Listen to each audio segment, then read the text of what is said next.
పశ్చిమాసియా యుద్ధ క్షేత్రంలో బాంబుల మోత ఆగింది. 40 రోజుల సుదీర్ఘ పోరాటం తర్వాత అమెరికా, ఇరాన్ దేశాలు కాల్పుల విరమణకు సై అన్నాయి. అయితే యుద్ధం ఆగిపోగానే రెండు దేశాలు విజయం మాదే అంటూ జబ్బలు చేర్చుకుంటున్నాయి. కానీ యుద్ధంలో రెండు పక్షాలు గెలవటం అనేది అసాధ్యం.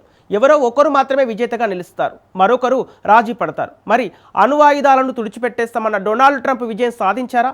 ఇరాన్లో ప్రభుత్వ మార్పు వచ్చిందని చెప్తున్న అమెరికా మాటలో నిజమెంత? హర్మోజు జలసంధిని మూసివేసి ప్రపంచాన్ని గడగడలాడించిన ఇరాన్ ఇప్పుడు దేనికోసం వెనక్కి తగ్గింది? ట్రంప్ హెచ్చరికలు ఇరాన్ను భయపెట్టాయా? ఇరాన్ ఒక హైడ్రా లాంటిదాన్ని తాజా పరిణామాలు నిరూపిస్తున్నాయా? అసలు ఈ యుద్ధంలో అసలైన విన్నర్ ఎవరు? Watch the story. ఇరాన్ యుద్ధంలో అసలైన విజేత ఎవరు?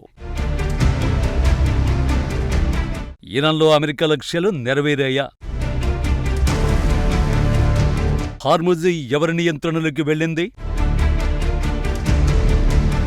పశ్చిమాసియాలో చివరికి కాల్పుల విరమణ అమల్లోకి వచ్చింది. బాంబుల మొత్తం ఆగిపోయింది. అయితే ఇక్కడ గమనించాల్సిన విషయం మరొకటి ఉంది. అటు అమెరికా, ఇటు ఇరాన్ రెండు దేశాలు తామే గెలిచామని ప్రకటించుకుంటున్నాయి. కానీ యుద్ధంలో ఎవరో ఒక్కరు మాత్రమే గెలుస్తారు. ఇద్దరు గెలవడం అనేది అసాధ్యం. మరి అసలు ఈ యుద్ధంలో గెలిచింది ఎవరు? 40 రోజుల పోరాటం తర్వాత ఎవరిపై ఎవరు పైచేయి సాధించారు? ముందుగా అణ్వాయుధాల నిర్మూలనే లక్ష్యంగా ఇరాన్పై అమెరికా బాంబులు కురిపించింది. సింపుల్ గా చెప్పాలంటే ఇరాన్ అణ్వాయుధాలు తయారు చేయకుండా అడ్డుకోవడమే అమెరికా టార్గెట్. అంతేకాదు ఇరాన్ సైనిక సామర్థ్యాన్ని నిర్వీర్యం చేయడం, ఆ దేశం పెంచి పోషించే ఉగ్రముఖల్ని అణిచివేయడమే వాషింగ్టన్ లక్ష్యం. మరి డొనాల్డ్ ట్రంప్ ఆ లక్ష్యాన్ని సాధించారా అంటే ఖచ్చితంగా లేదని చెప్పాలి. ఇరాన్ అణు కార్యక్రమాన్ని పూర్తిగా నిర్వీర్యం చేయాలని ట్రంప్ భావించారు. ఇరాన్ వద్ద అణుబాంబు ఉండకూడదని తాము కోరుకుంటున్నట్లు ట్రంప్ చెప్పాడు. కనీసం అణు సామర్థ్యానికి ఇరాన్ చేరువ అవ్వకూడదని అమెరికా స్పష్టం చేసింది. వెస్ట్ ఆసియాలో శాంతి నెలకొనాలని దానికి ఇరాన్ అంగీకరిస్తుందని తాను భావిస్తున్నట్లు ట్రంప్ తెలిపాడు. కానీ ఇప్పటి వరకు అలాంటిదేమీ జరగలేదు. నిజానికి ఇరాన్ ప్రతిపాదించిన కాల్పుల విరమణ ప్రణాళికను పరిశీలిస్తే యురేనియంను శుద్ధి చేసే తమ హక్కు స్పష్టంగా అందులో పేర్కొంది.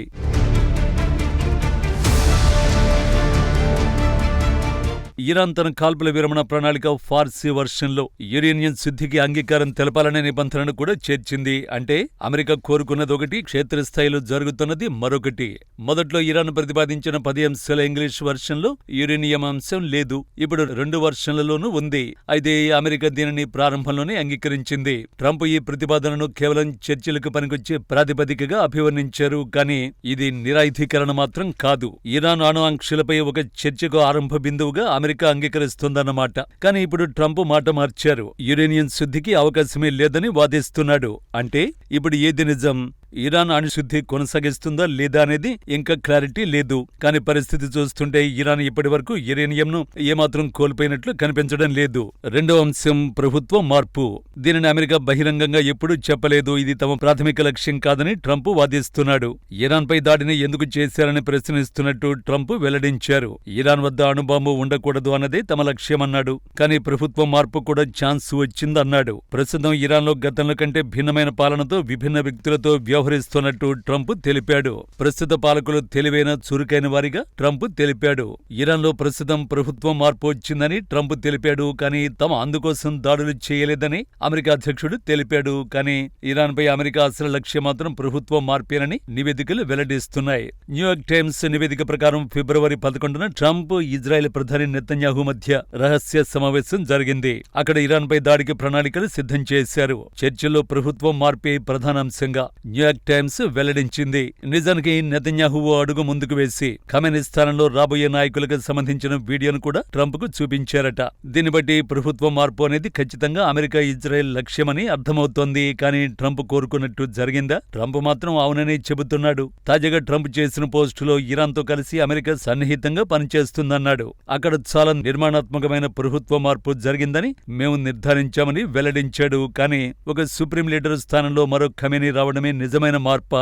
ఇరాన్ అగ్రశ్రేణి నాయకులను అమెరికా, ఇజ్రాయెల్ హతమర్చి ఉండొచ్చు. కానీ ఇరాన్ పాలన ఒక హైడ్రా లాంటిది.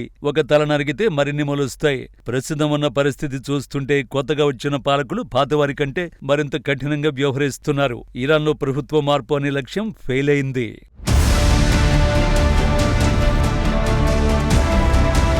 ఇక అమెరికా మూడవ లక్ష్యం హార్మూజ్ జలసంధిని తెరిపించడం. ఇక్కడ విషయం గమనించాలి, యుద్ధానికి ముందు హార్మూజ్ జలసంధి అందరికీ అందుబాటులో ఉండేది. ఓడల రాకపోకలు స్వేచ్ఛగా సాగేవి. యుద్ధం మొదలయ్యాక షిప్పుల నియంత్రణను ఇరాన్ తన కంట్రోల్కి తీసుకుంది.